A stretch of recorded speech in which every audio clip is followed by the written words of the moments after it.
கிட்டத்தட்ட 200 கோடி ரூபாய்க்கு சொத்து வாங்கி, அதாவது ராமலிங்கம் விநாயக பெயர் அவர் மனைவி பெயர் 200 கோடி ரூபாய்க்கு மேலே சொத்து சேர்த்தார். விஎல்சி வேகன் டெபாசிட் பொருட்கள் சுமார் 100 கோடிக்கு மேல் ஊழல் நடந்தது. 19 ஆண்டுகளாக இந்த ரயில்வே நிர்வாகம் எந்த நடவடிக்கையும் எடுக்கவே இல்லை.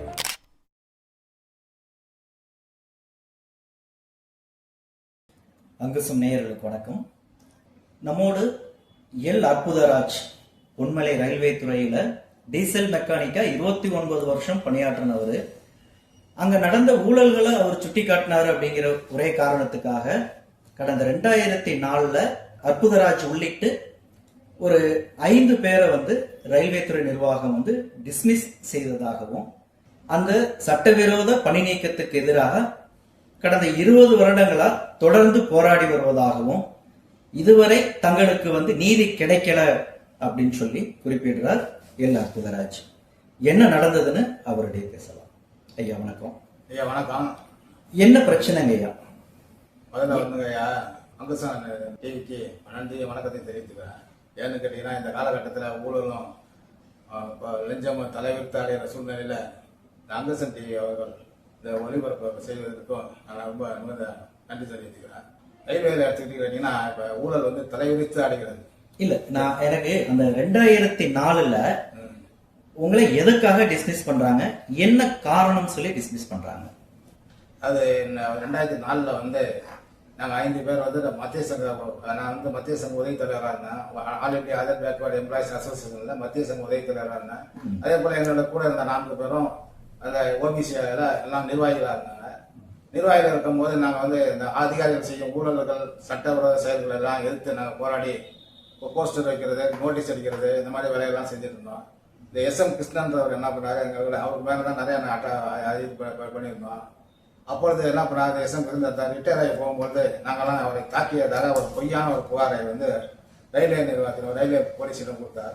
அந்த ரயில்வே போலீஸ் JM2ல ஒரு வழக்கு தொடர்ந்தது. வழக்கு தள்ளுபடி ஆகிட்டது. பொய் வழக்கு என்று தள்ளுபடி ஆகிட்டது. அதுக்கு மேலே நாங்கள் சென்ட்ரல் அட்மினிஸ்ட்ரேட்டிவ் ட்ரிபியூனல் மத்திய தீர்ப்பாயத்தில் போய் வழக்கு தொடர்ந்தோம். வழக்கு எங்களுக்கு சாதாரணமாக 5 பேரையும் எல்லா சலுகைகளிடம் அவர்கள் வேலைக்கு இருக்க வேண்டும் சொல்லி உத்தரவிட்டது. அதன் பிறகு அவர்கள் ஹைகோர்ட்டில் அப்பீல் செய்தார்கள். ஹைகோர்ட்டிலேயும் எங்களுக்கு 30 நாளுக்குள் எல்லா சலுகைகளையும் எல்லா பெனிஃபிட்டையும் கொடுத்து உடனே வேலைக்கு அமர்த்த சொல்லி உத்தரவிட்டது. இந்த சூழ்நிலையில் ஜிஎம் எங்களுக்காக டிவிஷன் அத்தாரிட்டி ஜிஎம் அவர்கள் எங்களுக்கு உடனே பணி நியமனம் செய்து 5 பேரையும் பொன்மலையை பணியமர்த்த சொல்லி உத்தரவிட்டார்கள். அந்த உத்தரவை மறைத்து இந்த ஊழல் செய்த அதிகாரிகள் ஆபீசர் அசோசியேஷன் என்ற பெயரில் இவர்களுக்கு அந்த லோகோஸ் சண்டை கிடையாது.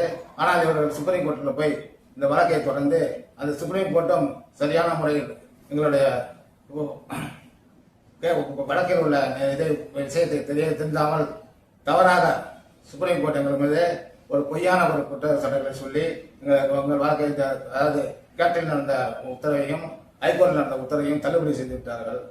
அதன் பிறகு நாங்கள் திரும்பவும் கேட்டிலும் ஹைகோர்ட்டிலும் திரும்பவும் வழக்கு தொடர்ந்து சுப்ரீம் கோர்ட் செய்த தவறை சுட்டிக்காட்டி எங்களது ஆர்டிகல் 34 பிரகாரம் சுப்ரீம் கோர்ட்டில் செய்த தவறுகளை சுட்டிக்காட்டியும் மீண்டும் நாங்கள் வழக்கு தொடர்ந்தோம். கடந்த 7 வருடங்களாக அந்த வழக்கத்தை நிர்வகிக்கிறே இருக்கிறது. இப்போ உங்களுடைய வழக்கு இறுதியா யாரிடத்துல இருக்கு? எந்த இடத்துல உங்களுடைய அந்த வழக்கினுடைய தீர்வு தேங்கி இருக்கு? ஹைகோர்ட்லயும் சென்ட்ரல் அட்மினிஸ்ட்ரேட்டிவ் மத்திய தீர்ப்பாயத்தில் தேங்கி. இப்ப அப்படி என்ன உங்களை பணி நீக்கம் செய்யற அளவுக்கு அப்படி என்ன பயங்கரமான குற்றச்சாட்டுகளை நீங்க முன் வச்சிட்டீங்க? என்ன மாதிரியான ஊழல்கள் நடக்கிறதா சொல்றீங்க? ஒரு 2004ல ஒரு 100 கோடி ரூபாய் விஎல்சி வேகன் கண்டெய்னர் கார்பரேஷனுக்கு டெபாசிட் ஒர்க் செய்ததுல ஒரு கிட்டத்தட்ட ஒரு 45 கோடி ரூபாய் ஊழல் நடந்தது. ஏஜி கன்வெக்ஷனில் ஒரு 88 கோடி ரூபாய் ஊழல் நடந்தது. அந்த ஊழல்களை ஆதாரத்துடன் நாங்கள் நிரூபித்தோம். ஆதாரத்துடன் நிரூபித்து சிபிஐ நடவடிக்கை எடுக்க வேண்டும் என்று சிபிஐக்கு புகார் கொடுத்தோம். சிபிஐ நடவடிக்கை எடுக்காத நான் மெட்ராஸ் ஹைகோர்ட் மதுரை பெஞ்சில் வழக்கு தொடர்ந்தேன். மெட்ராஸ் ஹைகோர்ட்டில் மதுரை கோர்ட்டில் அந்த வழக்கு சட்டப்படி நீங்கள் நடவடிக்கை எடுத்துக்கொள்ளலாம் என்று தீர்ப்பானது. ஆனால் 19 ஆண்டுகளாக இந்த ரயில்வே நிர்வாகம் எந்த நடவடிக்கையும் எடுக்கவே இல்லை. அந்த வழக்கு மீது ஆதாரப்பூர்வமாக கொடுத்திருந்தவர்கள் எந்தவித நடவடிக்கையும் எடுக்கவில்லை. சட்டம் என்ன சொல்கிறது என்றால், இந்த விஜிலன்ஸ் ஆக்ட் என்ன சொல்கிறது என்றால், ஒரு பொய்யான குற்றச்சாட்டு சொன்னால் பொய்யான குற்றச்சாட்டு கொடுத்தவர்கள் மீது சட்டப்படி நடவடிக்கை ஜெயிலுக்குள் தள்ளக்கூடிய சட்டம் இருக்கிறது. ஆனால் நாங்கள் கொடுத்த புகார் மீது எந்த நடவடிக்கையும் எடுக்கவில்லை. அதன் பிறகு நாங்கள் இது வரைக்கும் மோடி அவர்களுக்கும் இந்த புகாரை அனுப்பினேன். மோடி அவர்களும் இது பண்ணி அதை அவருக்காக எந்தவித நடவடிக்கையும் எடுக்கவில்லை. இது வரைக்கும் எந்த வித நடவடிக்கையும் எடுக்கவில்லை. இந்த புகாரின் அடிப்படையில் தான் எங்களை வந்து சுப்ரீம் கோர்ட்டில் போட்டு எங்களுக்கு வழக்கை எங்களை வந்து அவர்கள் பக்கம் சாதாரண தீர்ப்பு வழங்கினார்கள். இப்ப நீங்க இது வரைக்கும் ரயில்வே துறை நிர்வாகம் மேல முன்வைச்ச குற்றச்சாட்டுகள்ல யாராவது அதிகாரிகள் தண்டிக்கப்பட்டிருக்காங்களா? அந்த ஊழல் வந்து நிரூபணமாயிருக்கா? இதுவரைக்கும் தண்டிக்கப்படவில்லை. அதாவது இப்போ நிலைமையை கேட்டீர்கள் என்றால் சென்ட்ரல் விஜிலன்ஸ் கமிஷன் ஒரு 30/8/2023 ஒரு அறிக்கை விட்டிருக்கிறது.